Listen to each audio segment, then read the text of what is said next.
नमस्कार. आपण आतापर्यंत अनेक गहन विषयांची उकल सद्गुरू श्री वामनराव पै यांच्याकडनं करून घेतली. पण अत्यंत गहन आणि जीवनाशी अत्यंत निगडित असलेल्या एका महत्त्वाच्या विषयाची उकल करून घेणं अजून राहिलंच आहे. आणि तो विषय आहे विश्व प्रार्थना. प्रपंच चांग आणि परमार्थ सांग करणारी विश्व प्रार्थना. विना कष्ट, विना खर्च, वेळेचा अपव्यय न करणारी विश्व प्रार्थना. लाखो उद्ध्वस्त संसार सुखी करणारी विश्व प्रार्थना.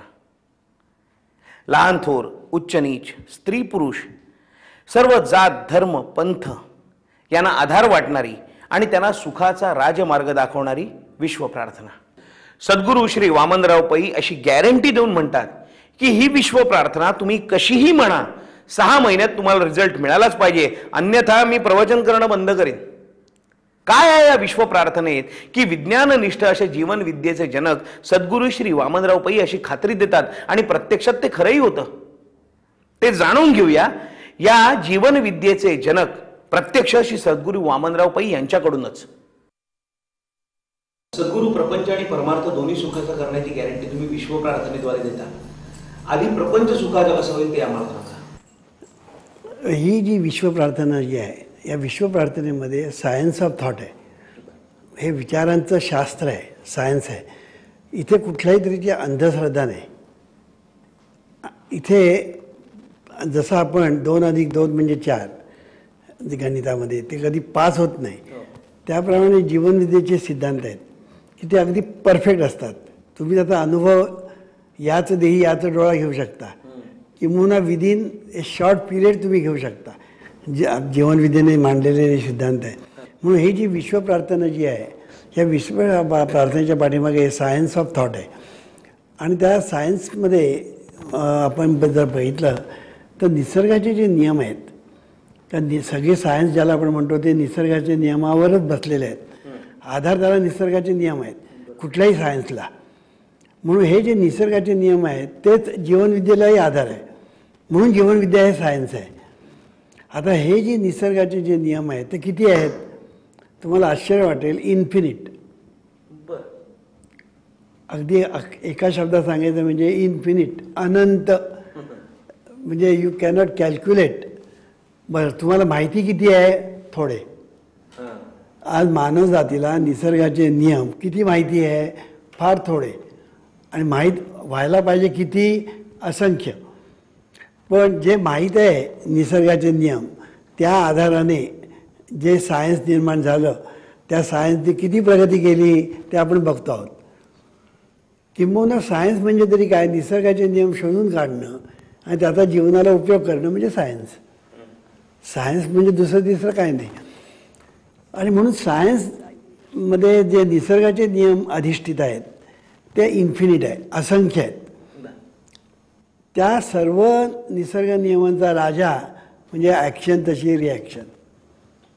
म्हणजे फळांचा राजा आंबा, पक्ष्यांचा राजा गरुड, प्राण्यांचा राजा सिंह. तसं सर्व निसर्गाचे जे नियम आहेत त्यांचा राजा म्हणजे ॲक्शन रिॲक्शन.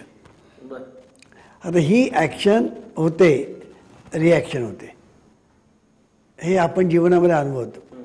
पण इथे पुन्हा जे फिजिक्सने घेतलेलं सायन्समध्ये जो नियम आहेत अर्धवट आहे.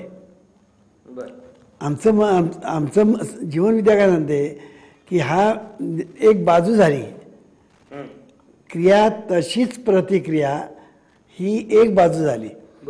पण जीवनविद्या सांगते त्याची दुसरी एक बाजू आहे. क्रिया आणि प्रतिक्रिया मल्टिप्लाइड मॅग्निफाईड. म्हणजे काय? तर क्रिया झाल्यानंतर त्याची प्रतिक्रिया सहस्रपटीने होते. That is multiplied magnified.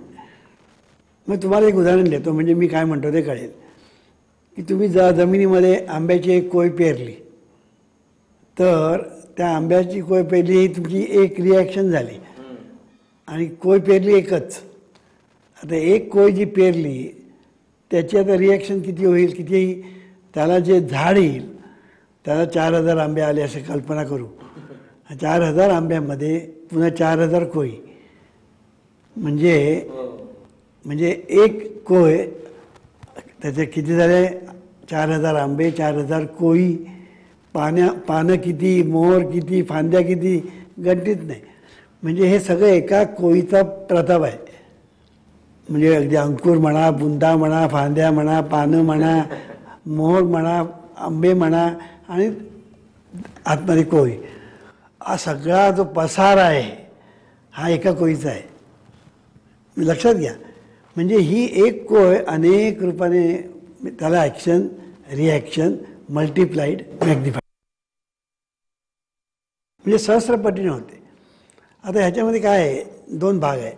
तुम्ही जी कृती करता, ॲक्शन म्हणजे कृती, त्याची प्रतिक्रिया, ही जशी क्रिया तशी प्रतिक्रिया, हा एक भाग झाला.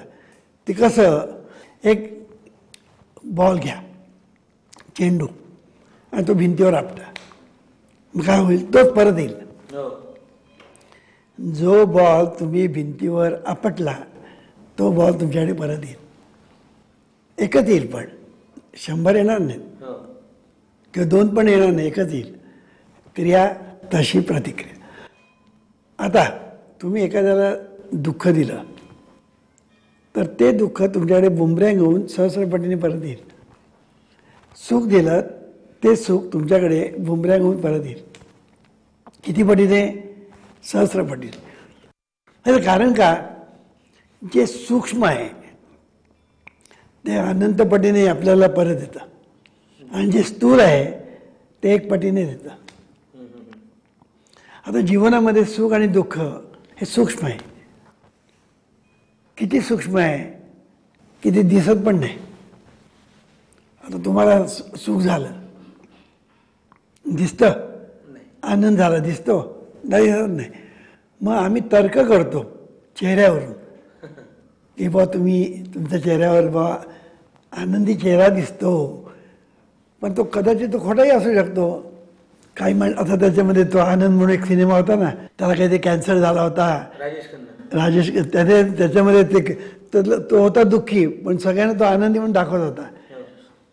म्हणजे आनंद जो आहे हा तो दाखवत होता, पण खरा आनंद काय आहे त्याच्या ठिकाणी नव्हता. तर सुख आणि दुःख हे दोन्ही डोळ्याला दिसत नाही. मग आपण फक्त तर्क करतो चेहऱ्यावरून किंवा त्याच्या बोलण्यावरून. तर हे किती सूक्ष्म आहे मला सांगायचं आहे की ज्याप्रमाणे परमेश्वर किती सूक्ष्म आहे, तो डोळ्याला दिसत नाही. कळलं की नाही? आणि तो डोळ्याला कधी दिसणारही नाही. कधी दिसला आता पण कोणाला दिसलेलं नाही, याच्यापुढे कोणाला दिसणार नाही. कळलं की नाही? तसं सुख आणि दुःख कोणालाही दिसलेलं नाही, याच्यापुढे दिसणार नाही, कारण ते सूक्ष्म आहे. आता हे जे सूक्ष्म आहे ना ते तुमच्याकडे सहस्रपटीने परत येतं. कळलं की नाही? आणि एक पटीने स्थूल येतं. आता उदाहरण एक देतो. तुम्हाला पान खायची सवय आहे आणि कुठेही पिचकारी करायची सवय आहे अशी कल्पना करू, तशी तुम्हाला नाही. पण एक माणूस आहे, तुमचं सोडून द्या, एक माणूस आहे, त्याला पान खायची सवय आहे आणि कुठेतरी पिच करायची सवय आहे. कळलं की नाही? असा तो रस्त्यावरून चालला होता आणि समोरून एक माणूस येत होता. तो माणूस हा चांगला आडदांड होता आणि त्याने त्या दिवशी त्याचा वाढदिवस होता, कपडे त्याने चांगले घातले होते. तो समोर यायला आणि पिच करायला एक गाठ झाली. आता काय झाला परिणाम असा झाला की त्याने त्याच्या कानाखाली असा आवाज काढला की त्याचे सगळे दात खाली. म्हणजे ॲक्शन झाल्याबरोबर रिॲक्शन तात्काळ, तिकडे जरासुद्धा वेळ गेला नाही, तात्काळ. कळलं की नाही? पण झाडाची बी तुम्ही जमिनीत पेरली आणि दुसऱ्या दिवशी बघायला गेलात, बाबा काय झाड आलं का, तर झाड नसणार तिकडे. आणि तुम्ही तर प्रत्येक दिवशी बघाल ना तर झाडच येणार नाही. कळलं की नाही? म्हणून झाड येण्यासाठी तुम्हाला थांबायला पाहिजे, कारण ते सूक्ष्म आहे. म्हणून जगामध्ये चांगलं घडायला वेळ लागतो आणि वाईट घडायला वेळ लागत नाही. बिल्डिंग बांधायला वेळ लागतो, पाडायला किती वेळ लागतो, किती वेळ लागत नाही. त्या सांगायचा मुद्दा हे स्थूल आणि सूक्ष्म लक्षात ठेवायचं. आणि स्थूल आणि सूक्ष्म याच्यामध्ये पुन्हा आहे, स्थूल पण नाही सूक्ष्म पण नाही, याच्यामध्ये आपलं जीवन हे असं चाललेलं आहे की आपल्या ॲक्शन्स जे आहेत, कृती, ते काही स्थूल आहे, काही सूक्ष्म आहे, काही मध्यम आहे. आणि त्याप्रमाणे आपल्याला जीवनामध्ये त्याचं फळ मिळत असतं, सुखदुःख मिळत असतात. आता सुखदुःख आपल्याला जी मिळत असतात त्याचा संबंध तिकडे असतो, पण आपल्याला ते कळत नसतं. आपल्याला असं वाटतं की मला जे सुख मिळतं आहे ना ते माझ्या कर्तृत्वाने, ते कर्तृत्वाबरोबर असतं. पण तुला जेव्हा दुःख मिळतं तेव्हा तू नशीब म्हणू नकोस, तर ते तुझ्याच कर्तृत्वाने हे तू म्हण. कारण की नाही, जीवनविद्या असं सांगते सुख मिळणं आणि दुःख मिळणं हे दोन्ही तुझाच वाटा येतो. कर्तृत्व आणि भोक्तृत्व तुझंच आहे. कळलं की नाही. आता वाईट केलं तरी ते तुझंच कर्तृत्व आणि वाईट परिणाम भोगायचे झाले तरी तुलाच. चांगलं केलं, चांगलं फळ मिळालं, कर्तृत्व आणि भोक्तृत्व तुझंच. इथे देवाचा संबंध देत नाही.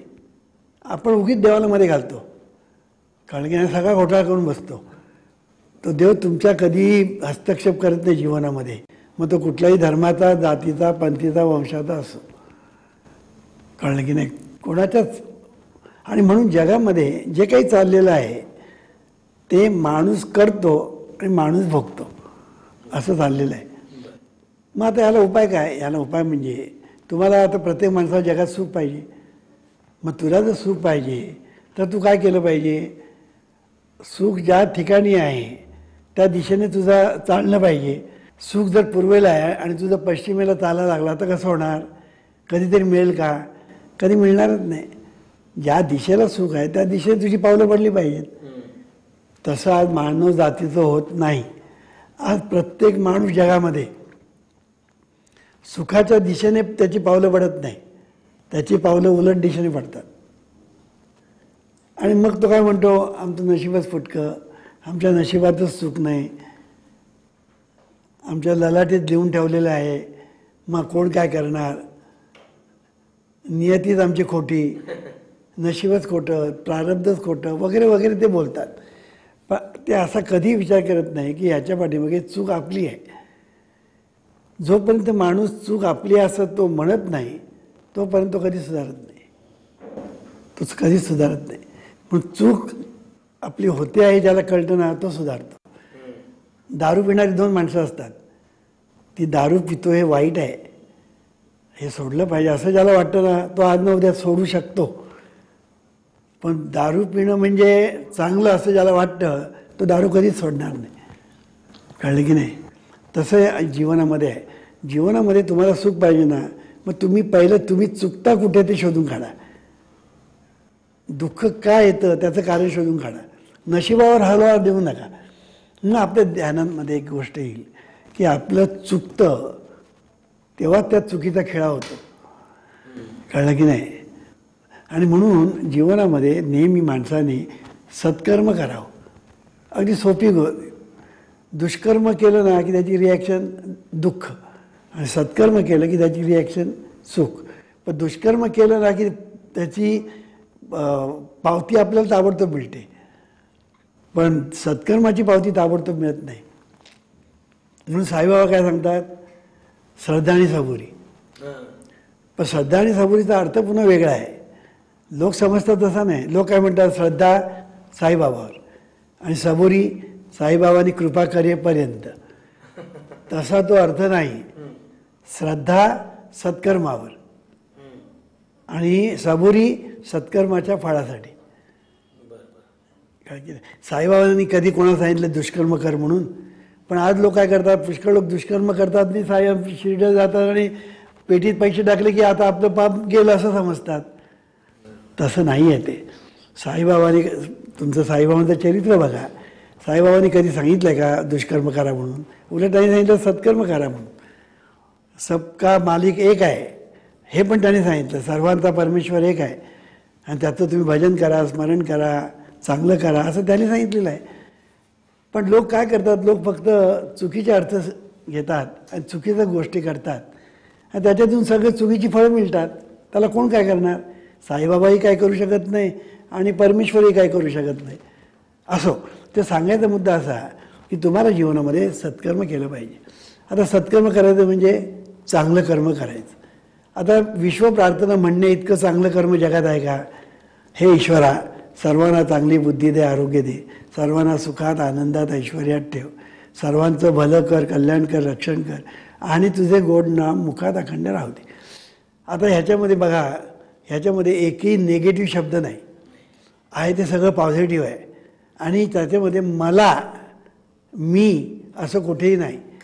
सर्वांना, जगातील सर्वांना, मग तो कुठल्याही धर्माचा असो, जातीचा असो, पंथाचा असो, सर्वांना चांगली बुद्धी दे, आरोग्य दे, सर्वांना सुखात आनंदात ऐश्वर्यात ठेव, सर्वांचं भलं कर, कल्याण कर, रक्षण कर.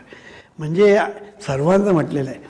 याने होतं काय की ही प्रार्थना तुम्ही जेव्हा मनाला लागता तेव्हा ही प्रार्थना ही एका बाजूने आपल्या शरीररूपी कॉम्प्युटरला फीडिंग आहे आणि दुसऱ्या बाजूने जगातल्या लोकांना फीडिंग आहे.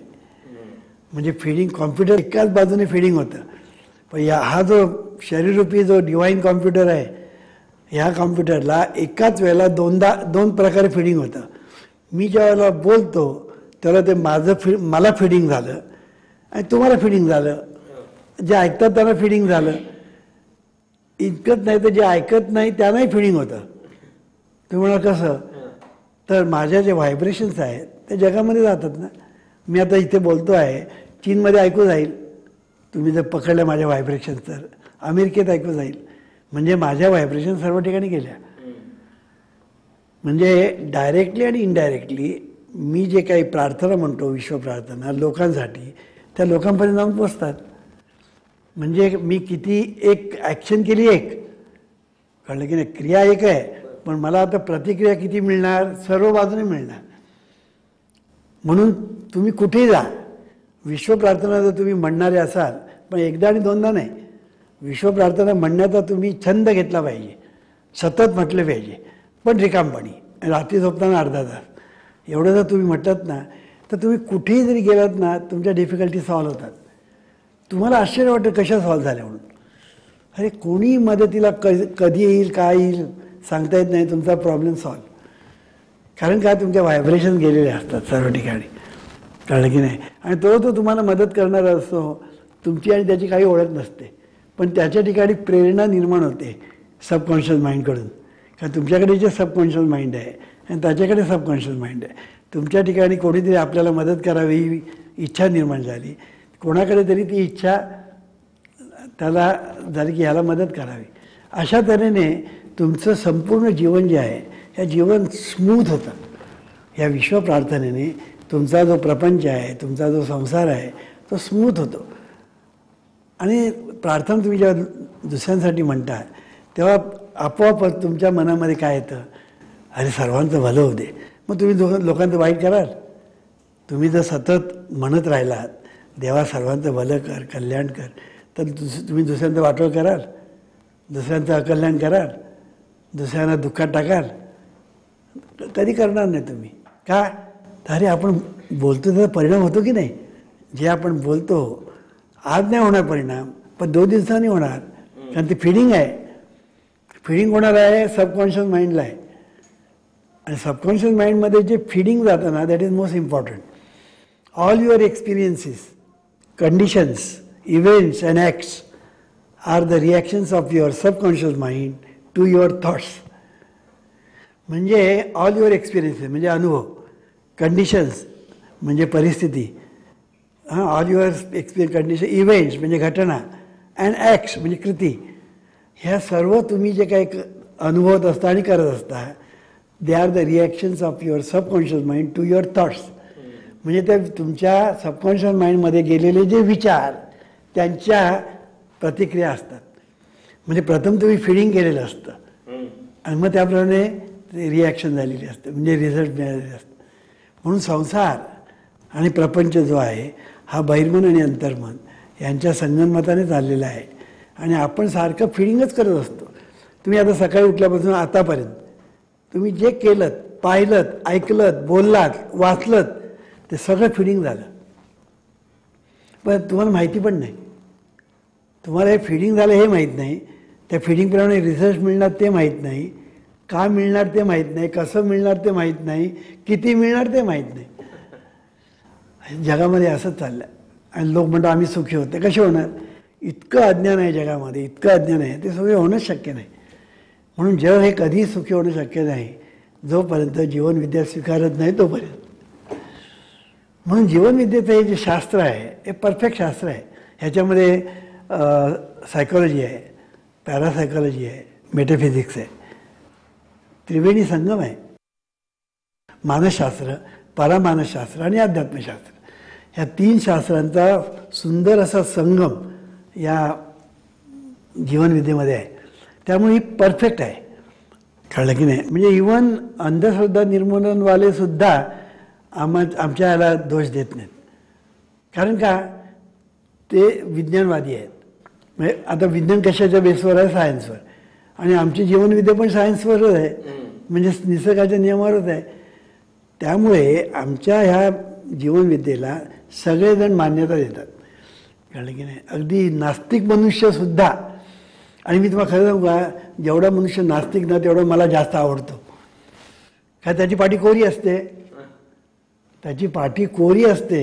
आणि इतर जे असतात अंधश्रद्धेवाले जे असतात ना, ते अंधश्रद्धेवाले त्यांची पाठी गिरमिटलेली असते. त्यांना काय सांगायचं ना म्हणजे प्रथम कळतच नाही, कारण गिरमिटलेली पाठी. मेंदूमध्ये कचरा भरलेला असतो, तो कचरा पहिला बाहेर काढायचा आणि मग त्याच्यामध्ये भरायचा, हे करावं लागतं. पण नास्तिक मनुष्य बरा, त्याची पाठीच कोरी. सटकन सांगितलं की ते सटकन त्याला पटतं. म्हणून आम्हाला नास्तिक आवडतो जास्त. म्हणजे आस्तिक नको असं नाही, पण नास्तिकही आम्हाला आवडतो. म्हणून आस्तिक असो किंवा नास्तिक असो, ही जीवनविद्या संसार प्रपंच सुखी करायला अत्यंत उपयुक्त आहे. आता ही जीवनविद्या स्वीकारायची का नाकारायची हे तू ठरव, कारण तूच आहेस तुझ्या जीवनाचा शिल्पकार. हे ईश्वरा सर्वांना चांगली बुद्धी दे, आरोग्य दे, सर्वांना सुखात आनंदात ऐश्वर्यात ठेव.